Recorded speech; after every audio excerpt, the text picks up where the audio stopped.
Say boo. A little better than Tom Waits, personally, I but... look better. Alright, so let's get this started. Now we're going to chat a little bit, and this is the James Marsters panel. If you guys aren't here, you guys should be here anyway, so we're on panel. It's that way, trust me. Alright, so, sir, let's get talking. That's the fall down, but well, who cares? Alright, so let's talk. You are classically trained, yes? Oh yeah. I learned everything in college that you never would make money for. Yeah. Me too! See, I'm here. We're all in college, man. Woo, I'm going for like film. I know I'm not gonna get it. Trust me, I know. Line, bro. I'm gonna die broke. I know this. Either die broke or shattered dreams. Hey man, if you're an artist, then you don't have to spend so much money on your entertainment because your entertainment's at work. So. Ramen is the greatest food ever. Come on, give it up for ramen! Onion in there, green onion. I had a girlfriend who was like, what are you doing? I'm like, no, I can get like a little piece of gristle and put that in there and it'll cook in, it'll be delicious. I used to live on, I was so poor until I met Joss Whedon. I was like, seriously. I had a theater company and I was sleeping on a big pile of rags in the back. And seriously, ramen was like, when we had ramen, that was the good night. Yeah, that was the one. We were like, it was just cold beans. Oh. Well, actually, here's... I was happier than I'd ever been in my life, man. Cold beans is a delicacy here. Cold beans is a delicacy here. We love beans here. I'm telling you right now, if you give me beans and rice, I can live like for 2 days. Because I'm you get hungry enough, man. Yeah, exactly. All right, so let's talk about your classically trained. Could you tell us how you feel about Macbeth?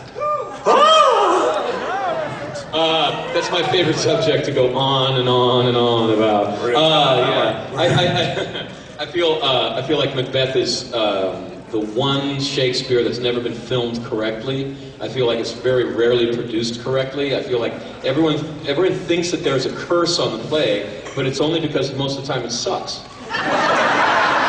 I've seen so many horrible Macbeths, and I really think that it comes down to the central mistake, which is thinking that Lady Macbeth is a bitch. Because she's really, if you really look at the script, she's not.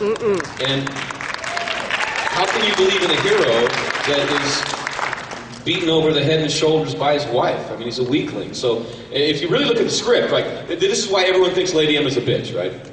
There's a scene where Macbeth comes out and he goes, man, and he talks to the audience, he goes, man, I don't think I can kill this king. He's too popular. If I kill this guy, the tears are going to rain from heaven, man. The whole country is going to explode on me. I'm not going to kill him. Fuck it. I can't do it. And then his wife comes in and says, hey, man, why are you not at the little party with the king? We're all getting bored out here. What are you doing? And he turns to his wife and he says, man, I don't think we should do this murder. I think it's a bad idea. And she goes, what the fuck? And she takes after him and she's like, are you a man or a mouse? What are you? And everyone, because of that scene, thinks that she's emasculating man-hater or something. But the truth is, I used to be a little bit of a criminal. Like, a little bit. Piquito? Piquito? What? Piquito? That's Piquito. And so the thing is, like, if you're jacking a car, right, you got the Jimmy in the window. Which you're not admitting anything. Is it the safe lock, Jimmy, or the I was so old, I didn't have to deal with that. Oh, man. But like, okay, seriously, if you're underneath the street lamp, and if I see Jimmy, and I got my partner there, right, and I go, you know what, I don't feel too good morally about this. What my partner's going to do is say, you weakling son of a bee, how dare you? And he's going to take after me, and that's all that Lady M does. But the thing that you can tell, if you read the script, every time she tries that on him, he goes, shut up, man. You're not a man. You don't know what man is. You know all about being a woman, but I'm the one guy who knows about man, so speak to the hand. And then, but it's only when she says, hey, man, I know how we can get away with it. We'll blame the guards, man. We'll get them drunk, and we'll get them asleep, and then we'll tell everybody that they killed the king. And he turns on a dime and says, baby, you are so sexy. He says, never have a female child because you are so kick-ass, you should only have men. and they go off. And so if you fix that one thing, if you just make Lady Macbeth a beautiful, young, naive queen who thinks that they just commit the murder and forget about it, and it'll all be cleaned away if you just don't think about it, which is a big mistake, then everything's going to be okay. She's got a big problem. The problem is she's too naive, but it's not the fact that she's a bad person. But if you, like, I did one production of Macbeth, and I played all the little parts. Yeah. So I'm over like cowering stage right, taking notes in my head, and the Macbeth guy made every mistake you could possibly make it. Really? Yeah. I mean, they laughed at it. During the curtain call, they laughed at it. That's great. No, it was horrible. I know, but it's crazy horrible. It's like an epic fail. Yeah. It's the most epic of you just oldie fail. But I took notes, like, don't do that, good God, don't do that. Like, don't cower from the ghost. At one point, one of the people that he murders comes back during a banquet, and it's his best friend. And a lot of actors go, oh, God, Banquo, save me. The guys are warriors. The reaction, I mean, like, guys, you got fight or flight, right? And you don't pick flight if you play Macbeth, you pick fight. So if the ghost comes up, draw the sword, man, fight me. It'd be great if the actor on stage just does that randomly and the ghost is just like, what the? And he gets stabbed. Jesus. And then she gets stabbed like right here. He's like, lives, but punctured lung. And it's just like, wow, that was the most effed up ghost stabbing ever. Ghostbusters be danged. There was one actor, because I did a lot of research before I did Macbeth, and there was one actor, I'm trying to remember his name. He played Merlin in Excalibur. Nicole Williamson. Thank you, Nicole Williamson. Thank you. Nice pull from the Very, very Raise nice, your hand. right? Raise your hand. That guy's bad. That's right. But he chose to hide behind Lady Macbeth's skirts from the ghost. And I thought, okay, that's about as wrong as you can possibly get. And then I read, there's only an audio recording of Laurence Olivier's Macbeth. There's no visual recording, but it's legendary. And everyone says that when he met the ghost, he drew his sword, got up on the banquet table and said, "Fight me!" And that's a warrior. There we go. So, that's Shakespeare. Let me ask you a question. What geek universe have you not been in? For the Lord's sake, man. Planet of the Apes. Planet of the Apes and Star Trek. That's it. Have you done Star Trek? I wrote a treatment for a new Star Trek series. This is why I'm in Star Trek. I was at the very first Star Trek convention, the very first fan convention in the world, in 1978 in Oakland, California. And William was there, and everybody was there. And I had my pointed ears that my makeup friend from Sacramento built for me. I had to raise my eyebrows. Dude, and I built up my own, like, meticulously built up little whiskers on my forehead. Oh, that's awesome. And I had a tunic that I made myself. I had a phaser that I carved out of plaster of Paris, but it looked really good. I bet, yeah. And a big blonde. But I was really popular at the con because my phaser was better than anybody else's phaser. Nice. So you've been in the Star Wars as a voice actor. You've been in DC. Oh, I saw the very first Star Wars ever shown to the public, by the way. Really? Yeah. Tell us that story, please. Why, of course. We didn't plan this Of at all. course. We're going to morning zoo. We didn't plan anything. I was like up watching CNN trying to figure out if the top kill worked. Which, by the way, it's not going so well. So I was living in Marin. I spent a year with my dad, and he lived in Marin. And George Lucas lived in Marin too. I lived in San Anselmo, and he was in San Rafael. But he invited all of the actor geeks to watch his geek movie. And so there was a little sign-up board on the near the theater. Do you want to see Star Wars? And I was like, well, that looks cheesy. My God, oh, it's free. What the heck? And I took my dad and my brother, and we sat down in San Francisco, and we waited for 3 hours. 3 hours? 3 hours. Nothing happened for 3 hours, and we're just like, let's go get a sandwich. Sounds like episode 1, by the way. I love you, Lucas. If you can see this somewhere, I do love you. Just saying. Please don't kill me. But then George comes down the center aisle, and he goes, guys, I'm really sorry you had to wait, man. The film is not completely done. A lot of the music cues are not really finished, and the color correction's not right, and the mats, sometimes you can see the mats are on the spaceship. And we were editing the film up in the projection booth. That's why it took so long. The final cut is... Oh, no, it gets better. It gets better. Please. It's a long story. Hey, you know what? We got an hour. Okay. So for like 6 months, it was my film, right? And no one else had seen it. And I was talking to my friends. I was a freshman in high school. I was 14, perfect age for the film. And I'm trying to describe this sensation that I had, and all I can come up with, and then there's this golden droid, man, and this little tiny droid. You don't even know how he goes through the desert like that, but he does. And they all think that, like, he's gone insane. He's freaked out on us. And then the movie came out and it hit, but I still felt like it was my movie, right?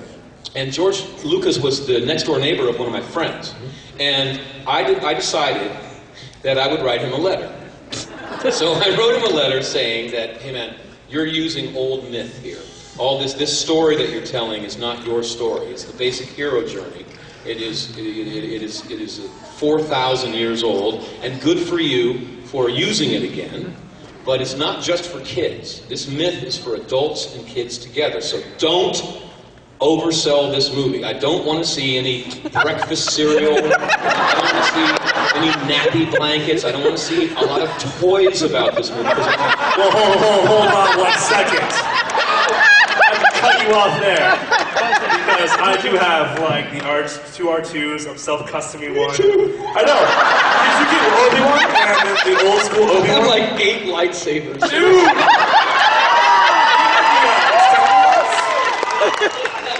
But the best ones are the ones that light up. No, I've got the extendables too. I've got the light up extendables. The best one really though is the non-light up extendable because it really is a short thing and you can wear it and it really flips out. And it's only about that long, but you really do feel like you got a lightsaber. Oh, I got like 8 lightsabers, and all the kids. When I visit my son in Northern California, all the kids from the neighborhood come when we're there, and we all just run around an orchard with lightsabers. Let me tell you something. So I write this letter saying, "Don't sell too many toys." And I knock on his door, and he answers the door. At which point my knees go.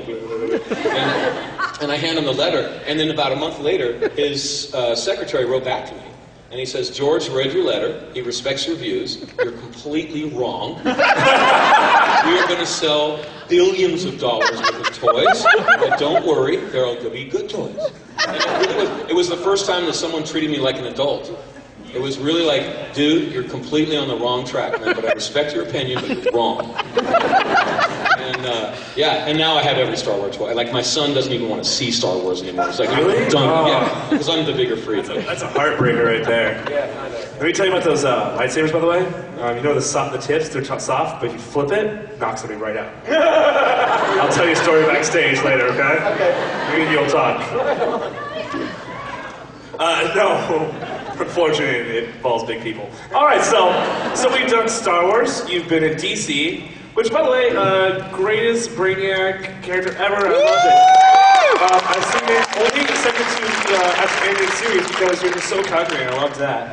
Then you also did Spider-Man with Neil Patrick Harris as Spider-Man in the MTV version. Did you not? Yes. Yes, I did. Yes, I know. Because I had the DVD, and I saw it. So your name came up. I'm like, what? I played.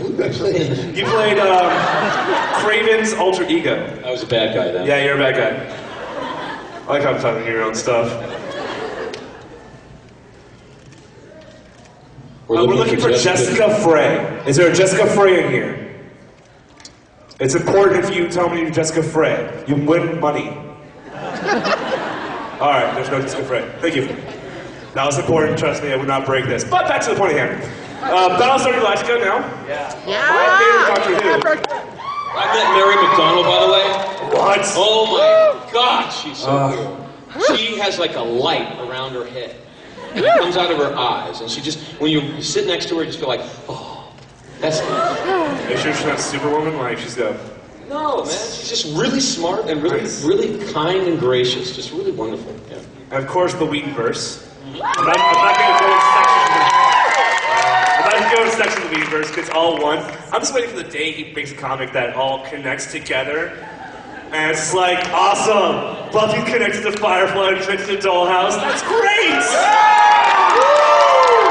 And then Dr. Horrible's sleeping on blocks in there somewhere. The one thing that I can guarantee you is that whatever Josh writes, Spike won't be in it. Yeah. No, this is a good story. This is a good... The thing is that Joss he doesn't like Anne Rice, right? He doesn't want his vampires to sparkle. Nothing against Twilight, But Joss is really specific. He wants vampires to be ugly and hideous and very quickly dead. And so he got talked into the character of Angel by his writing partner. Yeah. Right? And he really was uncomfortable with the idea of making a romantic vampire. It was really against what he was trying to do, but he got talked into it, and then Angel took off, and it was a big hit, and then I came along, and then Joss comes up to me about a month into it and says, I don't care how popular you are gonna die. You're dying. The only reason you are here is so we don't devolve into Scooby-Doo. Got it? So I could always, like, Joss would come in and he would write 2 or 3 episodes a year, and then he would direct those. And I always knew if Joss was on the head, I had a week off, man. Yes! Nice. So then you died, you came back, and then now you're you're living in comic books, I believe. Still, you have your own comic book. Yeah, and I still live young, which is really You cool. still look young now. I know what you're talking about, dude. I like you too. Yeah, see? I gotta be like, hey, I'm gonna be at the concert later, so I'm gonna be like, what up? No. Alright, no, so... My girlfriend will scratch your eyes out. See, no, not like that. Not like that, no. More like, hey, you got a beard? Alright, so, we got Sweden. I'm missing one, and I had a list, so if anyone can remember any other verse that he's been in... Oh, Andromeda. Andromeda. Oh, yeah. Yeah, I saw that episode, and it freaked me out, too. Kevin Sorbo was a good guy, I gotta say. I bet. But they dressed me in purple, so I was like, I'm out. You don't like the purple? No, didn't like that. So you're a big Go-Go Bardello fan, where it's like, stop wearing purple, wearing black? Nice. Well, black is very slimming, you know? Purple. Yeah. Leather's also very slimming. Alright, so, we want to talk about any projects that are coming up? I got Caprica, which is Yeah, give up Caprica! I can't guarantee you that I'll be back on Caprica, except they changed the script where they were supposed to kill my character. They left it open-ended, so you don't really know if he's dead or alive. And it's so pathetic. But when an actor finishes his role on a set, everyone applauds. It's rap. It's called rap? Yeah. No. And this is James's last shot, everybody. Thank you, James. And they all clap. Oh, you're such great, yeah! Ridiculous. But nobody claps for, like, the key grip or the, Yeah. Anyway, so when they clapped me off, they said, and this is James's last shot, and he's kind of dead, but everybody knows he's going to be back. Okay, thank you. And it was really kind of, it was sad because I had a crony, and they didn't say that about him, and he just I've been there. I've been on set before. They wrapped everyone else, and even the child who was playing my daughter got it, and I was helping out on set because I've done key grip and stuff, so I was like, oh, I'll hang a light because I'm always helpful, and I do something. And they're like, and it's a rap for everybody else. And I'm walking out, and one of the people's like, isn't it Ryan's rap too? And they're like, oh, we were saved the best for last! Oh, man, dude, that's the biggest compliment you could get, because that means that the crew thinks of you as one of them, not the freaky actors who have to be clapped off or they'll cry. Well, I was fine with it. But it was one of those things just like, I don't get cake? I wanted cake, man. I hate cake. What? No, if it's your birthday on a set, they close down set, and everyone claps and says, happy birthday! Oh, that's obnoxious. And the work stops, and you can tell, everybody just wants to get back to work so they can get back home to their children and their wife, man. But again, the director of photography doesn't get a birthday cake. Yeah, I think director of photography should. That's like above the line. Definitely get that. I understand if you're like PAs because you got 18 PAs that share one. Actually, you know what? They should share birthdays. Group them up in 1 month. One birthday for everybody. For 1 month. Just finish it. And everyone's during the high. summer. Anyway, then I'm also on Hawaii Five-0, which is... it was one of my favorite series when I was a kid. I just think Jack Lord just had the best hair in the world. It's a remake of the original. The guy who created 24 is producing it. It's the series that the network put all of its money and all of its best crew and all the good people on it. It's the one that they absolutely want to hit. And the pilot apparently is testing at 90%, which is higher, which means that 90% of people that see it want to watch the show regularly, and that's higher than CBS has ever had in the history of the network. Wow. Okay, so CBS, are we going to see that in the fall, maybe? Fall, the cool thing is the lead, Alex, is a certified stuntman in Australia. And I do a lot of my own stunts too, right? So he's like, we're driving to set for the big final fight, right? And he's like, man, I don't get any respect. I keep telling this stunt crew. The stunt crew was saying they're the top. They're the people that do the Bourne Identity movies, right? So they're kind of cocky. And they're telling Alex, like, don't worry, we'll take care of you. You will only have to do a few moves at a time. Wait, and are Alex they is European? like, what's that? Were they European?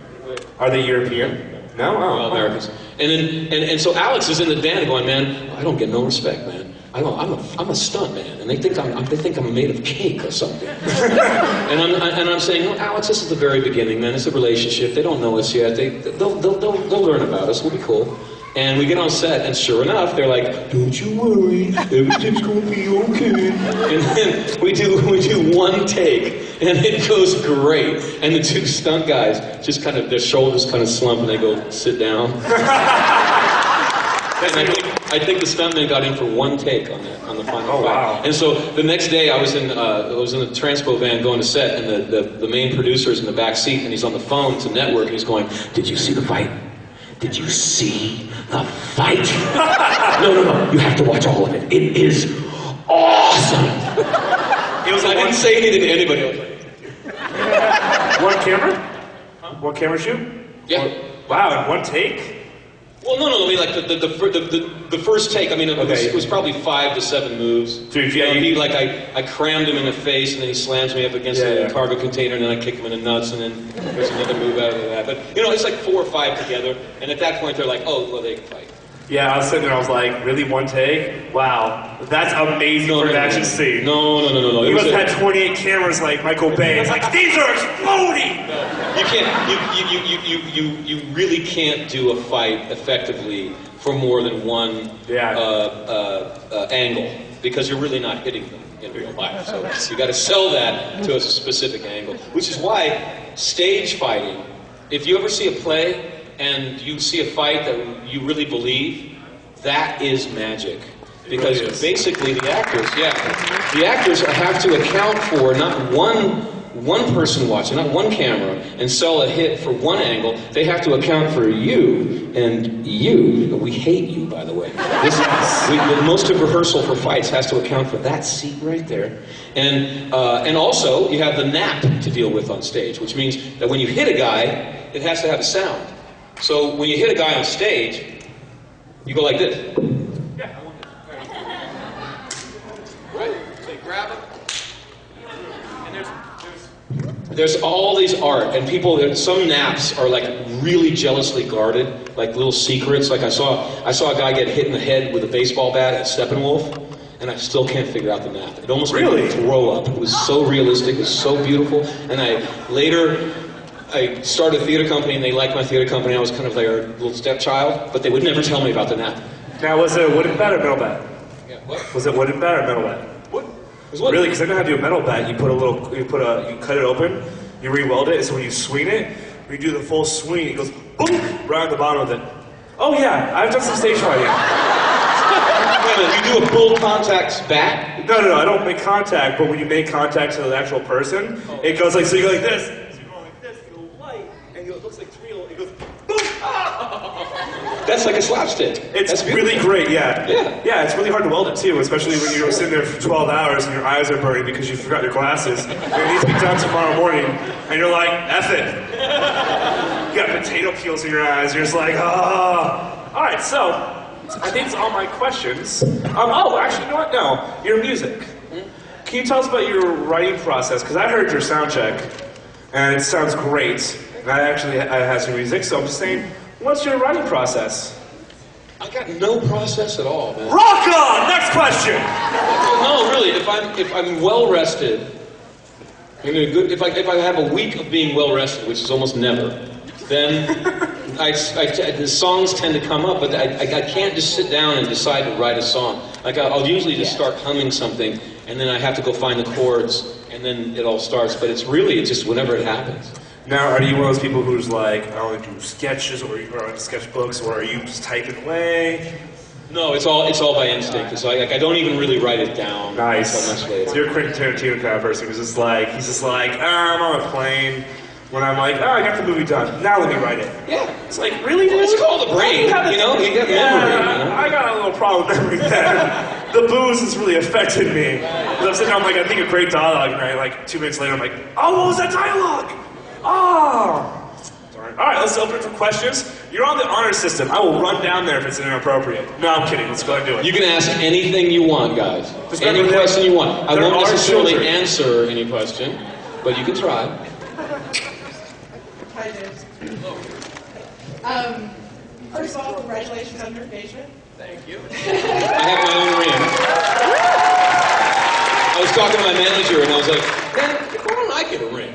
I'm all sweating over finding the right ring and everything. She should give me a ring, too. So I go to Germany. Sure enough. Boom. She got Boom. it. Yeah. You got your bling? Let me see. Ah, it's nice. Right. Silver? No, yeah, it's not really blingy, but that's kind of me. It's sparkly. I'm so blingy. Yeah. It's your shiny shoes. Cool shoes, though. Thank you. I really enjoyed Barnabas on the Caprica. I thought he was really great. I know about the method process, and you created a little sandlot. I wanted to know what your process specifically for Barnabas was. How you see him, how you know, as your character, and what you think about his philosophy and the world they've created for him. He's the dirtiest character I've ever played. They literally rubbed about a pound of dirt on me during the filming. Yeah, he's a really violent character. He's a really manipulative character. He's a really bad person. And so you have to find the love. You have to... I feel like if you find the love in any scene or any character, then you get the main vein of gold. And so I spent most of the time between takes praying, actually. Praying for the world, praying for peace, praying for my brother, praying for my mother, praying for anybody I knew, even though I'm not really sure God is out there. To have that, I don't know, that strong sense that you're right, that surety. To tell you the truth, I mean, there's a lot about Barnabas that I agree with, because Barnabas is living in ancient Rome, and he's watching people go to the Colosseum and eat each other alive, and he's basically saying, man, this is wrong. This society has no mooring. There's no philosophy behind it that says this is right and this is wrong, and if you do wrong, you're going to pay for it. And because the world of Caprica is very much like the Roman world, with a pantheon of gods and no encoded moral system.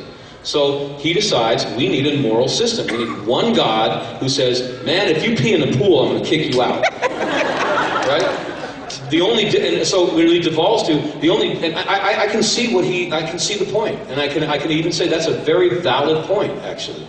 The difference is between Barnabas and me is I am in the middle of a peaceful revolution as an artist, so I'm revolting with my songs and my acting or what I write or whatever, and he's in the middle of a violent revolution. So it's kind of a small difference, really. That was very serious. Yeah, you kind of brought the lightheartedness down. You're all like, yeah, we're rock and roll. And you're like, no, seriously, he's thinks the world should be a law and order. It's like, wow, man, it's brilliant. It's really brilliant. All right, next question. I enjoy so much seeing you on stage doing theatrical performances, and I'm looking forward to She Stoops to Conquer in a few weeks in LA when you do that. I have a question that Stephen wanted me to ask you. Oh, no. No, it's great.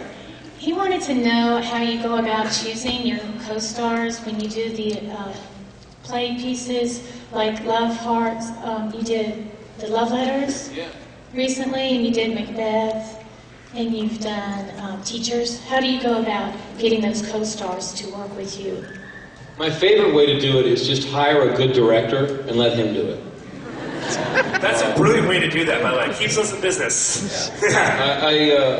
Because I'm really, when I'm acting, I'm being subjective, which means I would choose someone based on my own needs, not necessarily the script's needs. So I try not to even be in on the decision making about that, unless I'm producing. If I'm the producer, then in on all of that, but if I'm just acting, I like to just keep my nose in the script. Okay, thank you. Yeah. Now, who's Steven? Steven is a maniac. He's a fan that comes and orders me around all the time. But he always has interesting questions. He's always the guy who, if you guys are very brave, everybody wants to ask questions, but sometimes no one wants to be first. But Steven always wants to be first. Rock on. All right, next question. I have a really classic question here. I have to know, what's it like to make out with John Barrowman? Remember that game I told you about, the 25? The 25, he said? There's 25 things they ask you all the time. Every time you ask, we're going to do a shot. All right, let's do it. Okay, the truth is that I don't really feel sexy when I do love scenes. Because, like, when I want to kiss a girl, man, or guy, I want to be the one to decide to do that. And if someone says, okay, kiss him, and you're getting paid for it, what is your profession?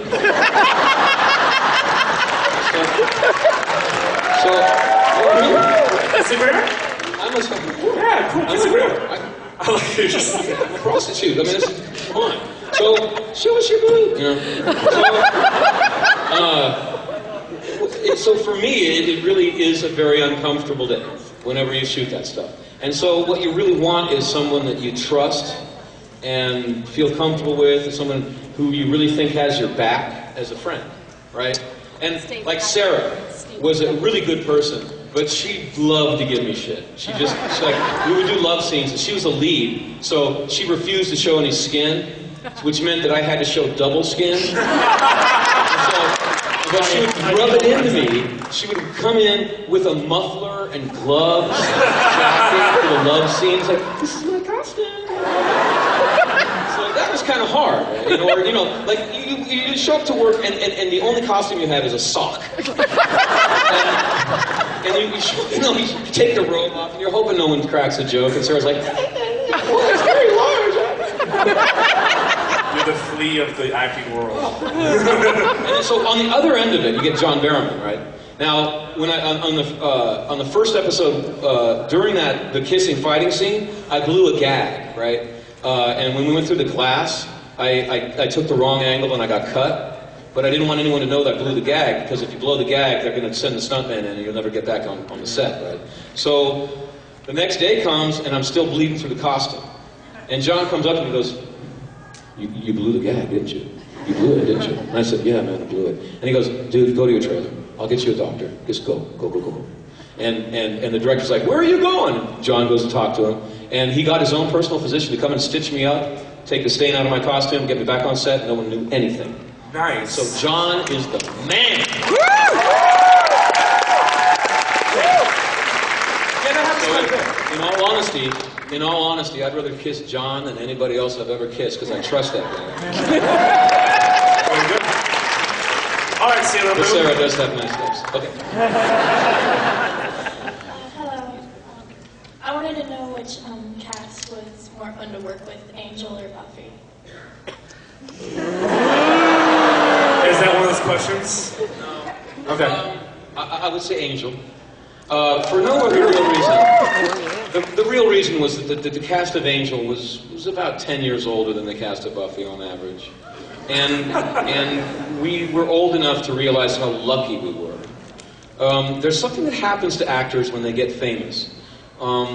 Actors usually come from broken households and hard childhoods. And they come with a lot of baggage. And they all have this assumption that when I make it, when I become famous and rich, all of my problems are going to dissolve.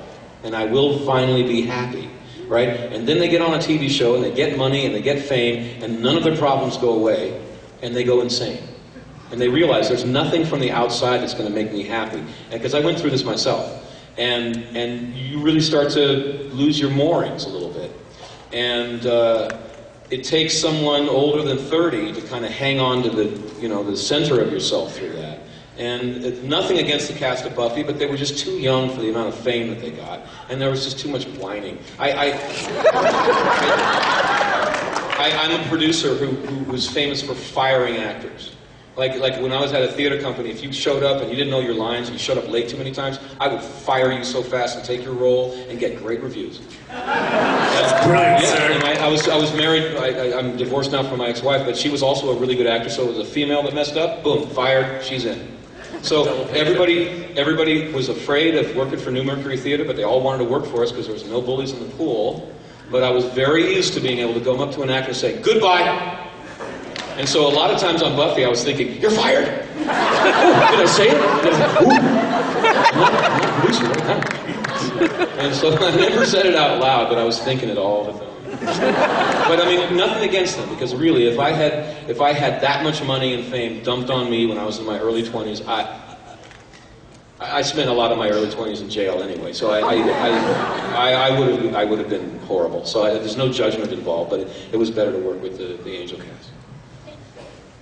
All right, Dr. Horrible, what you got? I'm a big fan. I watch most of your stuff that isn't too inappropriate. Wait a minute, right there. What was inappropriate? He doesn't know. Oh, you know what? Yeah, okay. Sorry, I forgot. Yeah, okay. And I've always wondered, what was your favorite character to do? Without exception, Spike.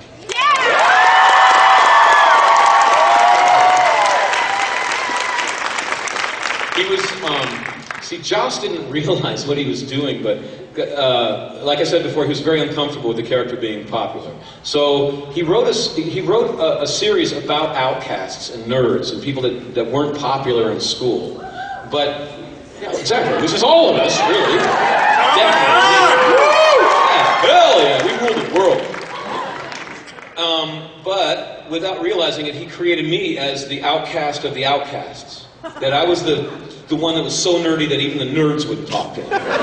So he wrote a series that spoke to anyone that feels like an outcast, but he created me as the uber outcast without even realizing it. And I think to some extent that's why the character worked as well as it did.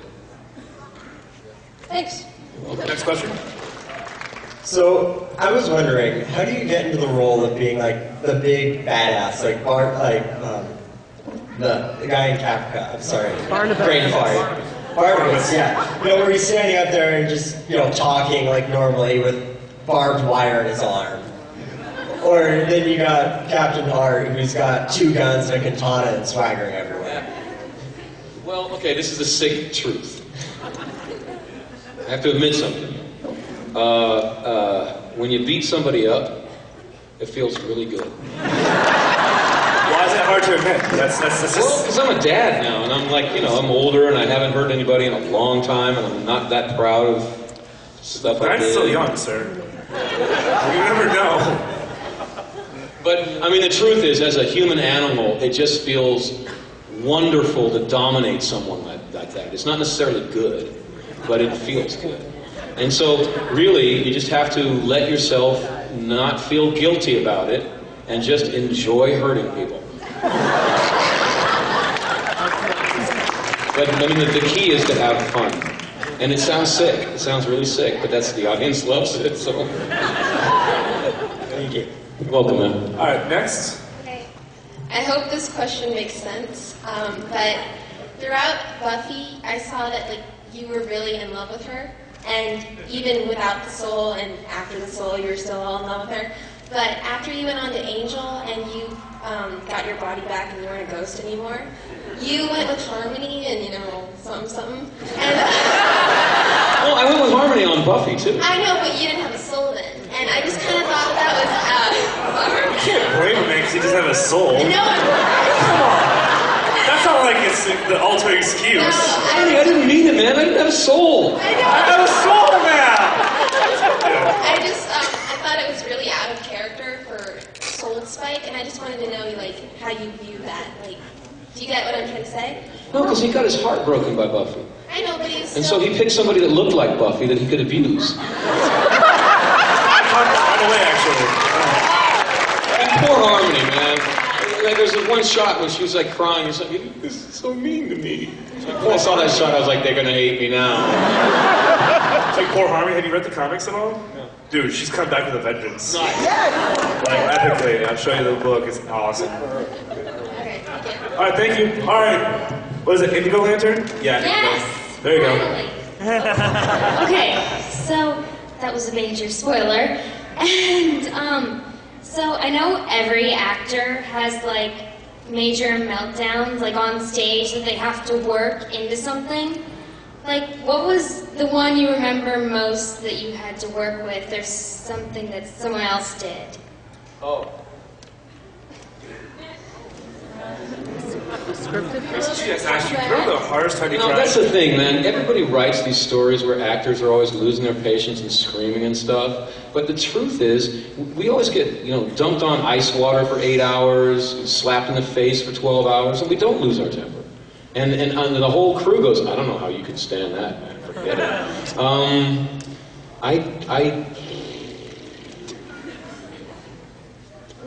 I've never lost my temper because I don't want to be the actor that I would have fired. But I have to really, I'm really trying to pull this out. No, I've never seen anybody lose it on set. I've seen the crew lose it. I've seen directors lose it. I've seen producers lose it. I've seen everybody else lose it, but I never saw an actor lose it. Did you ever, like, make a giant mistake, like, on stage? Like, you forgot your line or something? Okay, 2 biggest mistakes I've ever made. One was on stage, right? I was doing Miss Alliance, a Shaw play. And Rick Tudor is a major actor in Seattle, really good guy, standing out on the stage, delivering his dialogue. And I'm supposed to come and talk to him, and I go up. So I come down and talk to him, and I look at him like, save me, save me. He just went up, and he just goes, like, you're on your own, brother. Young little, oh yeah, because I was the young actor, and he's the older actor. He's like, you save yourself, bro. This is the ice. You skate. That is horrible. They're supposed to literally train you in acting 101. If the person messes a line, what? Are you, like, you can't just come up with something witty. They teach you improv for a reason. That's horrible. It was like you better dig yourself out of this hole or go back to wherever you were before you decided to be an actor, bro. This is the time. That was, oh my God, I'll never forget it. The other huge mistake I made was on the set of Buffy, right? And I had just become a regular on the show, and we were shooting, and it was a sorority house scene, and there were all of these other people, like 50 other teenage people, staring at us, and Sarah's going, just you remember, this is my show, not yours, mine. It is not Spike's show, it is the Buffy show, not yours, mine. And I went like this, not yet.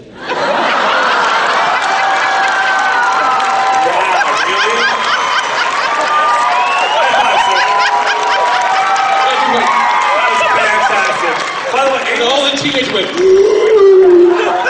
I could just see Sarah like, I'm going to get you. Oh my God. Then she came in with a wool and everything. Yeah. I don't think I ever got out of that hole. So like for years I was like, it's called the Buffy Show. It's called the Buffy. Please no more. Please no more. All right, next. This is a question kind of for actors. I read in an interview where you said when you made the move out to LA, you didn't have an agent or a manager or anything, like basically had your SAG card. Or a clue. Okay. I actually just came back from LA having experienced that, and I was wondering how you found the auditions for, and especially for Buffy, like how you made it there so that you could go on. This is going to be really depressing. Okay? Oh wow, rock on. I slept my way to the top. No. I had a friend from high school that went on to be one of the major casting directors in Los Angeles. His name is Robert Ulrich. And I've just known him forever, and he's always been very supportive of me. We hooked up when we were in New York. He was an actor, and I was going to Juilliard, and kept the relationship going. So when I had a son, and I remember he was getting wiped off, he was all bloody, he was getting wiped off on the warming table. And they say that when a man sees his first child, his cognitive abilities like double. He starts thinking ahead. I'm sure the same is true with women, but they haven't done the test yet. But I experienced this change as a voice in my head going, Go to Los Angeles, whore yourself out, make money. You are happy being poor. This little guy will not be. Darth Vader talk to you? Wow! Dude, you got an innovator. Does he go, no? Whatever you got. Nice. So I immediately called up my friend Robert Ulrich and said, will you help me out? And he said, of course. And at that point, I'd moved down to LA. If Robert would have said no, I would never have gone. Because really, there's 1.5 million actors in LA, and 20% of them are in the union, and 90% of the people in the union never get work. We have a 90% unemployment rate in our union, and the lucky ones get in the union. So it's hard, yeah. But I had a friend who was in. Now, would you recommend trying to go crew-wise for her, so that way you get to know people, and that's really how the business works, is knowing people, knowing who everyone is, getting to meet people, and that's probably smart if you just get a job as a PA and try to get paying jobs there, and that way you keep going, and one day you'll be like, hey, I want to make a movie, and then you'll get free work, because everyone loves you, because you make cake. Or pie, if you don't like, yeah. Alright, next. Okay, so I'm gonna be honest, today hasn't been the best day. My boyfriend ditched me here. And Fool! And he promised that he would be with me all day today, and then he left me, so. But I was wondering, maybe to make it a little bit better, if you wouldn't mind singing just a little bit of Rest in Peace from...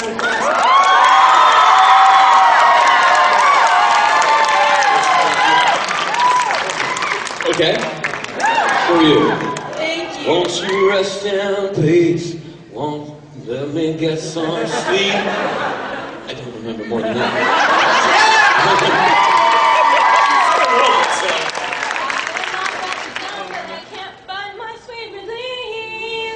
So won't you rest in peace?